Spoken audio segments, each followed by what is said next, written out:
How you start your day is crucial. Driven Mofos, welcome back to another episode of The Underestimated Entrepreneur. For those of you who don't know who I am, I'm Michael Mojo, the founder of Mojo Human Performance Institute, where we focus on mindset, lifestyle, and business hacking for driven mofos. The reason why I do these episodes is that most people waste their life, and I just don't want you to be one of them. Let's talk about starting your day. This is something that is crucial for everybody that wants to achieve more, and it's something that most people do really poorly. Now, when we set up the day and when we start the day, your day starts the night before. So the way you set up your morning is really set up the night before. If you go to bed late, then you are setting up the morning to wake up late or to wake up tired. So therefore, the time that you go to bed is essential. My recommendation is, and this is a quick little recommendation, is plan your day from the time you want to go to bed. So set that up today for tonight. You want to set up the time you want to go to bed every day and try to keep it as consistent as you can, even on weekends. Because if you're going to bed at, let's say 9 o'clock every night and you're getting to sleep at, let's say 9:30, and you do that all week and you're getting up at 4:30, 5 o'clock in the morning, I don't know what time you get up, but let's just say that's, let's just make up the time. And so that's your normal sleeping pattern. And then on Friday night, you go out and you have a big night and you don't get home till 3 o'clock in the morning. You've now pushed that circadian rhythm or that sleep cycle way out of whack. And then so you'll sleep into 11 o'clock the next morning. You'll wake up, you'll feel groggy, you'll feel like shit. You have a power nap in the afternoon. Then you go out the next night. Your body is now trying to adjust your sleep clock. And so now it's Saturday night and you have another late night. Let's say you get home at midnight. And so then you sleep through and you wake up at 8 o'clock in the morning. So Monday comes, you're already half fried for the week. You've had a shitty sleep the night before because you can't get to bed until late. You might go to bed at 11:30, 12 o'clock. And then Monday morning, the alarm goes off at 4:30 or 5 o'clock and you're knackered. And so you're already starting the week off with a shitty sleep cycle. So you want to make sure that you're really trying to be as consistent as you can with your sleep-wake cycles. Even if you're traveling international, what I try to do is I try to keep my sleep-wake cycles and I start to adjust them.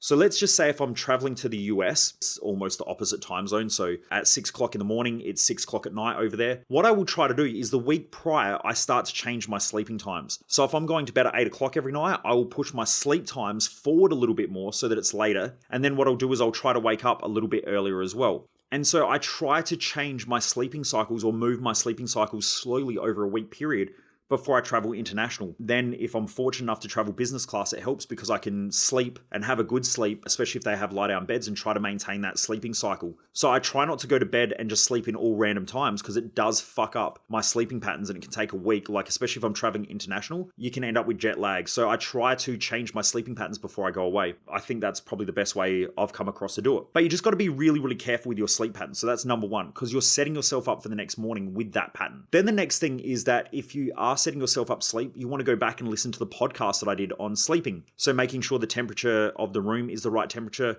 making sure you're not eating foods where you're having some sort of a sympathetic response or some sort of a response. Like if you're gluten intolerant like I am, and you have a heap of gluten, you're going to wake up in the middle of the night or have night sweats just because your body has an immune response to that stuff. So these things are important. Making sure that the room is dark is really important as well. So when I go to hotels, I always pull out the clock radio and just lock it in the safe because every morning the cleaners normally come in and turn the clock radio back on, and it keeps me awake at nighttime. It doesn't allow me to go into proper deep sleep because my body thinks that it's the morning. So you want to set yourself up to have a really good sleep. Then you want to make sure that you're in the right mindset when you go to bed. If you go to bed and you're stressed, you're probably going to wake up stressed. So I love doing work on myself at nighttime before I go to sleep. And what I've noticed, and I've been using a Whoop sleep tracker, so it's spelled WHOOP, sleep tracker, which is what a lot of the CrossFit athletes wear. I track my sleep. And what I've noticed over the years is that every time I'm stressed out and I go to bed, my sleep sucks. And even if I get 8 hours of sleep, my recovery sucks,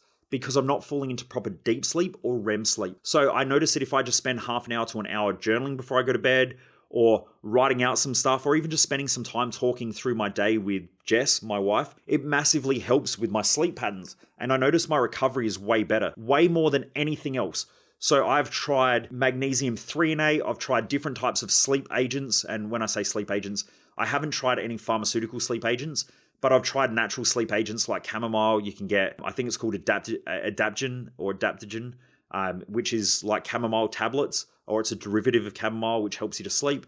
So I've tried those sort of things and I noticed that they don't really make that much of a difference. They do a little bit, but not a heap. The number one thing is getting my brain to switch off before I go to bed. If I'm wound up before I go to sleep, or I'm stressed before I go to sleep, or I have anxiety because there's a whole heap of shit that happened through the day, my sleeping patterns are absolutely crap. My recovery is crap. Even if I get 8 or 9 hours sleep, my recovery is still crap. That is really important to set yourself up to win for the next morning. Then when you get up in the morning, it is important to make sure you have the correct languaging and that you're self-aware enough of your language. If you wake up and you go, I gotta go to work, I gotta go to the gym, you're essentially telling yourself that you're trapped. You got to do these things, not I get to enjoy doing these things. It's I've got to do these things. So when you bounce out of bed in the morning, you go, yes, I get to run a business, or I get to go to work today where I get paid so I can feed my family. And you start to look at the benefits of what you do, you will feel so much better in the morning versus I've got to go to the gym, I've got to go to work, I've got to go pick up the kids. All of these got tos make a person feel trapped. You will feel absolute shit. So set your day up to win. Most people that I know wake up and they start thinking about all the problems and all the stresses and all the frustrations that they have. You're setting yourself up for a shit day. Be careful of your languaging and what you think about. Your brain is like a Google search engine. When you consistently type in, why is my life shit? Why am I stressed all the time? Why do I feel anxious? Your brain is going to go and find that. It's a search term. Essentially, you're putting a search term in your brain to find reasons to be those things. I'm very, very careful these days of what I think about, especially in the morning. So you want to make sure that you're thinking about the benefits of why you're doing things, the enjoyment you get out of doing things. And even if you have a job, a lot of people go, oh, I don't like my job. Well, then go quit. See what happens. So if you go quit and you don't make any money, then that's on you, because you were unappreciative of the fucking job that you had that paid the bills. So instead of waking up in the morning going, I'm so glad that I get to go to work and make money so that I can pay my bills and live the lifestyle that I have, versus waking up in the morning going, I hate my fucking job, I can't believe I've got to do this, this is bullshit, why do other people get this? You're going to feel like absolute trash. Now, the thing is that if you're a responsible and accountable adult, you don't have to do anything. You don't have to go to work. You're choosing to go to work because of the lifestyle that you want to create, or because of the lifestyle you're trying to create. And what most people do is that they don't commit themselves to thinking like that. They commit themselves to thinking like trash, which is how most other people in society think. And they bitch and moan and whinge and complain, and then they wonder why their life sucks. And then when they lose their job, they bitch and moan and complain about losing their job and how fucked the business is and why they still should be there and why their boss is a wanker. But maybe it's because of the shit attitude that a person consistently has when they're working. And why would someone want to give them the benefit of employing them and allowing them to have a job? Now, that's a two-way street. I'm not saying here, I'm just all for business. I'm saying that it's a two-way street. You're always having a boss that complains about everything and how shit your job is, then that's not going to be beneficial to you. But in reverse, imagine having a boss who, they're working hard to try and keep this business afloat and to keep it running and to make sure that everyone gets paid. Most business owners that I know, and this is the truth, if you're not a business owner, this is the truth about business. Most business owners that I know take the fact that they have staff very seriously. And most of the stress that I have worked with business owners has been the fact and the fear that they're sometimes afraid of not being able to pay staff or having to lay off staff. And I know that there have been a lot of business owners over the years that I've worked with where at Christmas, they are really low on cash flow.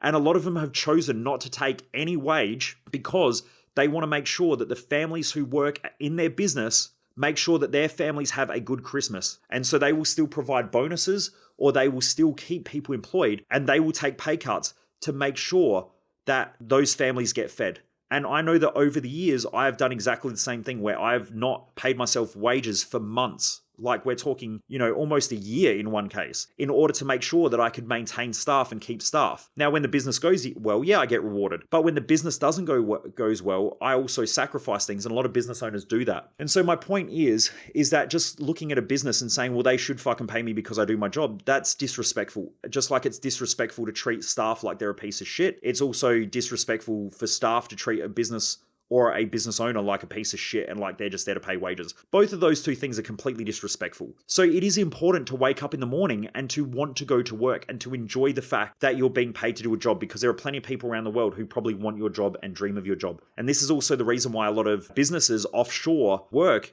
because sometimes it's better to offshore work to people who actually appreciate work than doing it, in a country where most people feel entitled to have a job and go to work and just treat business like shit. Those two things never really work that well, and eventually there will always be problems when a business operates like that, and that includes staff and so on. So it's a two-way street both ways. You need to have good leadership, good management, good accountability, but also you need to have good staff who appreciate their job and doing what they need to do, and that respect goes both ways. So, it's something to think about. But if you're someone who's waking up in the morning, you're thinking about how much you hate your job and hate going to the gym and all that stuff, you're probably going to be someone who's not going to really enjoy life that much. So my suggestion is to start to learn how to appreciate things, to learn how to wake up and to be appreciative for the work you have, the job you have, the staff you have, the business that you have, the partner that you have. Jess and I got in a shitty habit where we would wake up in the morning, just think about all the problems and stuff in the business because we're going through a really tough cycle there. And I just remember waking up every morning and my first thought was, fucking hell, I got to do this shit again. And that was how I woke up. It was disgusting. And for months, if not, over a year, that was the way that I woke up, and I was a miserable prick. And I remember the day that I just woke up and said, enough's enough. And Jess got up and she started complaining. I said, look, we've got to stop this. I said, are you happy? And she said, no, I'm not. And I said, are you miserable? And she said, well, I don't know. I'd probably be on that side more than the happy side. And I said, all right, cool. How do we change this? And we discussed it. And I said, look, I don't want to wake up anymore and talk about all the problems and talk about the stress and the frustrations. In fact, we're grateful to have a business with these stresses and frustrations because most businesses don't last 10 years. Most businesses don't even last a couple of years. I've been in business since I was like 13. I started my first little business. But seriously, I've had businesses since I was 21. And I'm 38, I turned 39 in a couple of weeks. So I've had businesses for a long, long time. And I'm grateful to have businesses that have always been cash flow positive and have been able to employ staff and have had the clients that we've had and the amazing people who come to our events and things like that. And so when we started looking at it differently and changing our perspective, we felt completely different about the business. We treated staff differently. We treated customers differently. And so I think it's really, really important to think differently about the way that you wake up and setting your day up to win. Also, it's important to plan your day the night before. If you don't know everything that you're doing every minute of the day, then you have blank space. And blank space can be one of the most destructive parts of a calendar. When you have blank space, there are always problems and shit rocks up in order to take up that time. So there is no such thing as free time. If you have free time, you'll waste it, and you'll waste it with shit that doesn't really help you to get where you want to get. So make sure you book out and plan your day, plan your week ahead, and then get up and just get it done. And if you need to adapt that calendar multiple times throughout the day.